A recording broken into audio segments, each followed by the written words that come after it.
لقد كان لكم في رسول الله أسوة حسنة وقال النبي صلى الله تعالى عليه وسلم إن الدين بدع غريبا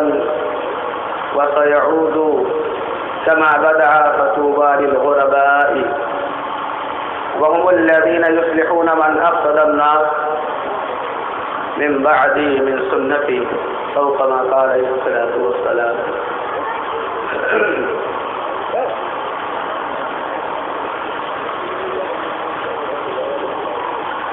محترم حضرات، اللہ تبارک و تعالی نے ہم کو اور آپ سب کو جناب محمد الرسول اللہ صلی اللہ علیہ وسلم کے تعلق سے ایک جگہ پر دین کی باتیں سننے کے لیے جمع ہونے کی توفیق عطا فرمائی.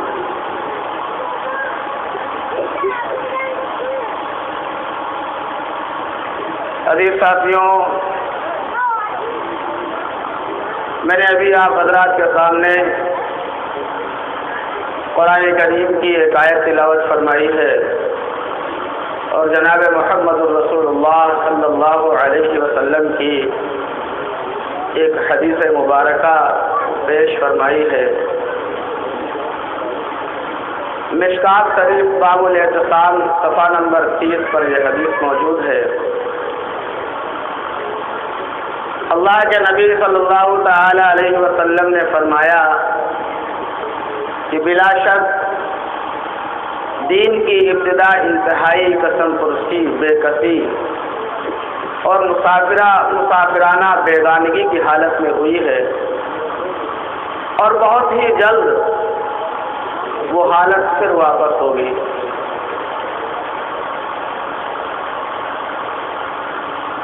ان لوگوں کے لیے، ان بیگانہ اور اجنبیوں کے لیے خوشخبری ہے کہ جنہوں نے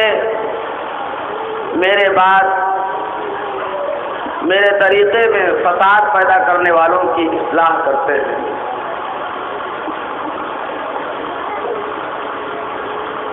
عزیز ساتھیوں، اللہ تبارک و تعالی کہ نبی جناب محمد الرسول اللہ صلی اللہ علیہ وسلم نے جب لوگوں کے سامنے دین کی دعوت دی، دین کا پیغام سنایا، تو اس وقت لوگوں کے لیے یہ پیغام بہت نیا تھا، کیونکہ لوگ بہت سے خداؤں کو، بہت سے معبودوں کو اپنی تمام ضرورتوں کا کارساز سمجھ رہے تھے، اور اللہ کے نبی صلی اللہ علیہ وسلم نے ایک ہی اللہ سے سب کچھ ہوتا ہے، ایک ہی خالق نے ساری کائنات کو سجایا اور رچایا ہے، ایک ہی خالق نے دنیا کی تمام چیزوں کو پیدا کیا ہے، یہ چیز لوگوں کے سامنے پیش کی. تمام لوگ یہ کہنے لگے کہ یہ جو ہے پیغمبر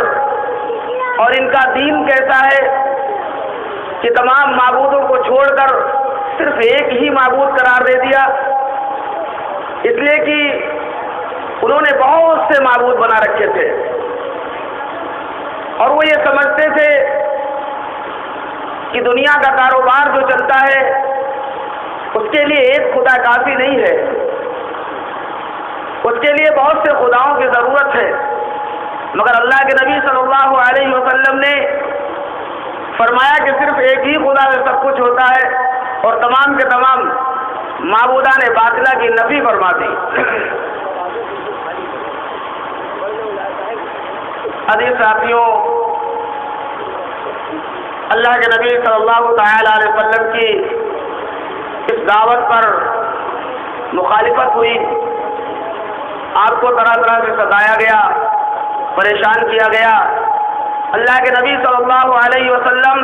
اور تمام کے تمام صحابہ کرام اپنے اس مشن کو لے کر چلتے رہے، تکلیفوں کو اور تمام مصائب کو برداشت کرتے رہے، مگر اپنے اس کارواں کو روکا نہیں بلکہ آگے بڑھتے رہے، اور صحابہ کرام نے تمام تکلیفوں کے باوجود اپنی منزل تک پہنچنے کی کوشش کی۔ اس وقت یہ ایسا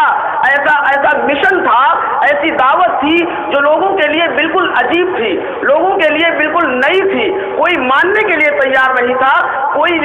اس بات کو تسلیم کرنے کے لیے تیار نہیں تھا، سب کے عقیدے بدلے ہوئے تھے، کوئی کسی عقیدے کو مان رہا تھا، ایک خدا کو تسلیم کرنا کوئی گوارا نہیں کر رہا تھا، لیکن جناب محمد رسول اللہ صلی اللہ علیہ وسلم اسی دعوت کو دیتے رہے اور پریشانیوں کو برداشت کرتے رہے، اپنے اس کارواں کو کبھی نہیں روکا،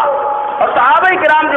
تکلیفوں کو برداشت کرتے رہے، لوگوں کی تمام الٹی سیدھی باتیں سنتے رہے اور طرح طرح کی تکلیفوں کو برداشت کرتے رہے۔ احادیث کے اندر آتا ہے کہ اللہ کے نبی صلی اللہ تعالی علیہ وسلم نے فرمایا کہ اس دین کے لیے جتنا مجھے ستایا گیا اتنا کسی کو نہیں ستایا گیا، اس دین کے لیے، اس دین کے راستے میں جتنا مجھے ڈرایا گیا اتنا کسی کو نہیں ڈرایا گیا، یہاں تک کہ آپ صلی اللہ تعالی علیہ وسلم کو تمام چیزوں سے روکا گیا، آپ کے راستے روک دیے گئے، آپ کو چلنے پھرنے کے لیے روکا جاتا تھا، آپ کے راستے میں کوڑا ڈال دیا جاتا تھا، آپ کے راستے میں کانٹے بچھائے جاتے تھے، آپ کے اوپر اوجڑی ڈال دی جاتی تھی، آپ کے اوپر غلاظت ڈالی جاتی تھی، آپ کو تلاوت کرنے سے منع کیا جاتا تھا، آپ نے ان تمام چیزوں کو برداشت کیا، آپ نے جب باہر نکلنے کے لیے کوشش کی، اپنے وطن کو بھی چھوڑا، تب بھی لوگوں نے پریشان کیا ہے، آپ کو ہر طرح سے پریشان کیا، لیکن تمام کے تمام صحابہ کرام اور اللہ کے نبی صلی اللہ تعالی وسلم ان تمام تکلیفوں کے باوجود اپنے مشن کو لے کر کے چلتے رہے، اور ایک وہ وقت آیا کہ مکہ فتح ہو گیا، اور تمام کے تمام وہ لوگ جو اجنبی لگ رہے تھے، جو دین کو ماننے کے لیے تیار نہیں تھے، جن کے عقائد بالکل الگ تھے، جو ایک خدا کو ماننے کے لیے تیار نہیں تھے، وہ تمام کے تمام لوگ اللہ کے نبی کے دین کو ماننے والے بن گئے، ایک اللہ کو ماننے والے بن گئے، وہ تمام فاسد عقیدے والے، وہ تمام برے عقیدے والے اچھے عقیدے والے بن گئے، وہ تمام کے تمام جو غلیظ اور بد عقیدی کے دریا میں ڈوبے ہوئے تھے، صحابہ کرام نے ان کو اس دریا سے نکالا، ان کے عقیدے کو درست کیا، ان کی اصلاح کی، ان کو دنیا کے اندر چلنے کا طریقہ بتایا، دنیا کے اندر ان کو کس طرح رہنا ہے طریقہ بتایا، ان کو زندگی گزارنے کا ڈھنگ بتایا۔ لیکن میرے عزیز ساتھیوں، جب اس جماعت نے اس بات کو مانا تو اللہ تبارک و تعالیٰ نے اس کو ایسی کامیابی دی، ایسی کامیابی دی، آپ نے بھی سنا ہوگا، ہم بھی سنتے ہیں، اور تمام کے تمام لوگ یہ بات جانتے ہیں کہ وہ جماعت جو صحابہ کرام کی جماعت تھی، جس نے اللہ کے نبی کو مان لیا، اللہ کے نبی کے قانون کو مان لیا، اللہ کے نبی پر اپنا جان و مال قربان کر دیا، اللہ تبارک و تعالیٰ نے ایسی جماعت اس سے پہلے بھی دنیا کے اندر نہیں بھیجی تھی، اور کل قیامت کے دن تک ایسی جماعت نہیں آئے گی۔ میرے عزیز ساتھیوں، اللہ کے نبی صلی اللہ تعالی علیہ وسلم نے صحابہ کرام کے اوپر کتنی محنت کی ہے اور کتنا بتایا ہے، کتنا سکھایا ہے، مگر وہ قوم اور وہ لوگ جنہوں نے اللہ کے نبی کی بات مان لی کیسے کامیاب ہوئے، ایسے کامیاب ہو گئے کہ ان کے جنتی ہونے کا دنیا کے اندر سرٹیفکیٹ مل گیا، رضی اللہ عنہم ورضوا عنہ، جنتی ہونے کا دنیا کے اندر سرٹیفکیٹ ان کو بشارت مل گئی۔ اور اللہ تبارک و تعالیٰ نے جتنی بھی بڑی جماعت صحابہ کی ہے، ہر ایک صحابی جنتی ہے، ہر ایک صحابی جنتی ہے، اور اللہ تبارک و تعالیٰ نے جس کو چاہا اسی کو صحابیت کا شرف دیا ہے۔ ہر ایک آدمی تو صحابی نہیں ہو سکتا، اللہ نے جس سے چاہا اسے صحابی بنا دیا۔ محترم بزرگوں اور دوستوں، ہم یہ کہنا چاہتے ہیں کہ اللہ کے نبی صلی اللہ تعالی وسلم کی صحبت میں رہ کر صحابہ نے زندگی گزارنے کا طریقہ سیکھا تھا، دنیا کے اندر کس طرح رہنا ہے، کس طرح زندگی گزارنی ہے، ایک ایک بات پر وہ عمل کرتے تھے اور مانتے تھے۔ اللہ تبارک و تعالیٰ نے فرمایا وَمَا آتَاكُمُ الرَّسُولُ فَخُذُوهُ وَمَا نَهَاكُمْ عَنْهُ فَانْتَهُوا، میرا رسول جو تمہیں دے اس کو تم لے لو، اور جس چیز سے منع کر دے اس کے قریب بھی مت جاؤ۔ ہم نے ابھی قرآن کی جو آیت تلاوت فرمائی تھی اس کا سادہ سا ترجمہ یہی ہے کہ جو ہے ہمارے اور آپ سب کے لیے اللہ کے نبی صلی اللہ علیہ وسلم کی زندگی جو ہے وہ نمونہ ہے. ہمارے لیے اللہ کے نبی کی زندگی نمونہ ہے. اب ہم کو کسی دوسرے کی جو ہے زندگی نمونہ نہیں بنانا ہے. ہم کو کسی سے جو ہے کسی کے طرز کو دیکھ کر کے جو ہے زندگی نہیں گزارنا ہے، بلکہ اللہ کے نبی کی زندگی دیکھنا ہے اور صحابہ کرام کے جو ہے تمام جو ہے احوال کو دیکھنا ہے کہ ان لوگوں نے کس طرح زندگی گزاری جو کامیاب ہو گئے. آج بھی میرے بھائی، آج بھی ہم سب کو جو ہے یہ سوچنا پڑے گا کہ جو ہے ہم سب جو ہے اپنے اس اسلام کے تحفظ کے لیے، اپنے ایمان کی بقا کے لیے ہم سب کو فکر مند ہونا ہے. ہماری جو لاپرواہی اور سستی والی زندگی گزر رہی ہے یہ ہمارے لیے نقصان اور خسران کا باعث بنے گی. آدمی اپنے اعتبار سے زندگی گزارنے لگا. آدمی کسی سے جو ہے پڑھے لکھے سے کوئی بات معلوم کرنا نہیں چاہتا ہے. ہر آدمی اپنے اعتبار سے زندگی گزار رہا ہے اور یہ ہمارے لیے نقصان ہے. طرح طرح کی جو ہے چیزیں، طرح طرح کے اعمال، طرح طرح کی رسومات، طرح طرح کی بدعات جو آدمی اس کو دین سمجھ کر کے کر رہا، دین سمجھ کے کر رہا اور پوچھنے کی زحمت نہیں کرتا. کسی عمل کو ہم کر رہے ہیں، اس عمل کے بارے میں جو ہے کیا حقیقت ہے اس عمل کی. ہر ایک ایمان والے کی یہ ذمہ داری بنتی ہے وہ کسی بھی عمل کو کرنے سے پہلے یہ سوچے کہ آیا اللہ رب العزت کا حکم کیا ہے اور نبی کا طریقہ کیا ہے، اس کے بعد اس عمل کو کرے. اس لیے میرے عزیز ساتھیوں، ہم سب کو جو ہے عمل کرنا ہے تو تحقیق کرنی ہے اور عمل کو جو ہے سمجھنا ہے کہ یہ عمل صحیح ہے کہ نہیں ہے. کیونکہ آج ہمارے معاشرے کے اندر طرح طرح کی رسومات اور طرح طرح کی بدعات پنپ رہی ہیں. اللہ کے نبی صلی اللہ تعالی علیہ وسلم نے جو ہے احادیث کے اندر فرمایا ہے کہ اگر کوئی آدمی کسی بدعاتی کی تعظیم کرے، کسی بدعاتی کی تعظیم کی ہے اگر کسی نے، تو اس نے جو ہے اسلام کو ڈھانے میں مدد کی ہے، اسلام کو ڈھانے میں مدد کی ہے. اور ہم اور آپ جو ہے کتنی آسانی کے ساتھ جو ہے ان تمام باتوں پہ ذرا سا بھی دھیان نہیں دیتے. کوئی کچھ بھی کر رہا ہے، کوئی کسی طرح کا بھی عمل کر رہا ہے، بس ٹھیک ہے کرنے دیجیے.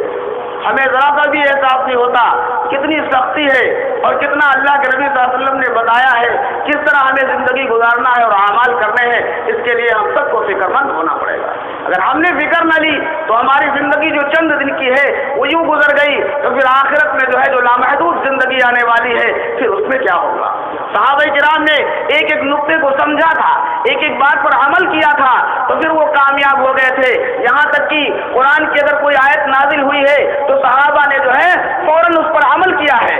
فوراً اس پر عمل کر کے دکھایا اور پیش کیا ہے. ایک آیت نازل ہوئی، لن تنالوا البر حتى تنفقوا مما تحبون. حضرت طلحہ رضی اللہ تعالی عنہ اللہ کے نبی صلی اللہ علیہ وسلم کی خدمت میں حاضر ہوئے اور کہا اللہ کے نبی اس میں کہا جا رہا ہے کہ تم نیکی نہیں حاصل کر سکتے اس وقت تک جب تک تم اپنی محبوب چیز کو قربان نہ کر دو. اللہ کے نبی میرا یہ باغ جو ہے وہ بہت بڑا باغ تھا، بہت بڑا باغ تھا اور اس میں کنواں بھی تھا. اللہ کے نبی بھی اس باغ کو جایا کرتے تھے، آرام فرمایا کرتے تھے، اس کنویں سے پانی پیا کرتے تھے. حضرت طلحہ رضی اللہ تعالی عنہ کو وہ باغ بہت ہی محبوب تھا. اللہ کے نبی سے فرمایا اے اللہ کے نبی میرا یہ پورا کا پورا باغ جو ہے صدقہ ہے، اللہ کے راستے میں قربان ہے. ایک آیت کو سن کر کے جو ہے صحابہ کرام نے اس پر عمل کیا ہے،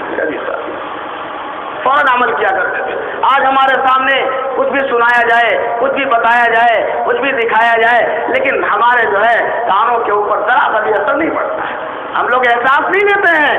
بس جس طرح آدمی زندگی گزار رہا ہے ویسے ہی گزار رہا ہے. میرے عزیز ساتھیوں، ایک وہ لوگ تھے کہ جنہوں نے جو ہے اپنا سب کچھ قربان کر دیا اللہ کے دین کے لیے، سب کچھ قربان کر دیا ہے. اللہ نے انہیں دنیا کے اندر بھی چمکایا ہے اور آخرت کے اندر بھی وہ سرخرو ہو گئے. ہم اور آپ بھی جو ہے اپنے وقت کی قربانی دیں، دین سیکھیں، اپنی زندگی کے اندر نبی کا طریقہ لائیں. اس سے ہمیں کامیابی ملے گی. نماز کی پابندی کریں، تمام کے تمام مسجدوں کے اندر نماز کی پابندی کریں، عورتیں اپنے گھروں کے اندر پابندی کریں. ایک دینی ماحول بنائیں. دینی ماحول جب گھر کے اندر آئے گا تو بے دینی گھر سے نکلے گی.